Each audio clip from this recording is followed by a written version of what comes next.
السلام الله عليكم، تبارك الله عليكم. كنتمنىكم تبارطاجيو هذا الفيديو الماكسيموم ديال البارطاج. كيبقى فينا الحال ملي كتشوف الناس في الاسواق ما لقاو ما يشريو، الاسعار ديال الاضحيه العيد طالعه بزاف لواحد الثمن اللي ما تتصوروش ما تتخيلوش. في نفس الوقت كيخرج لنا رئيس الحكومه وكيقول لك كاين الوفره ديال الاغلام في البلاد، خرج لنا العكس.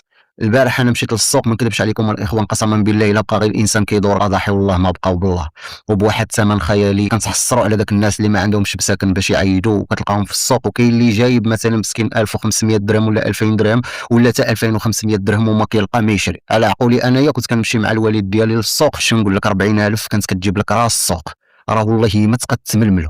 دابا 40000 ما كتلقاش باش تشري. ثمن الخروف كثر من السميك ديال الانسان، ديال البشر، بقيمته بكرامته غير سابق في المغرب. هادشي هذا عمرنا شفناه، وهادشي راه ولا خطر بزاف. في واحد السنه راه باغيين يتركوها في مره، كيجي العيد الكبير وكيجي رمضان كتكثر الهضره بزاف على غلاء الاسعار. زعما واش جاي هذا الوقت هذا اللي فين واقيلا باغيين يلغيو هاد الشريعه الدينيه اللي ولات كتكثر عليها الهضره بزاف.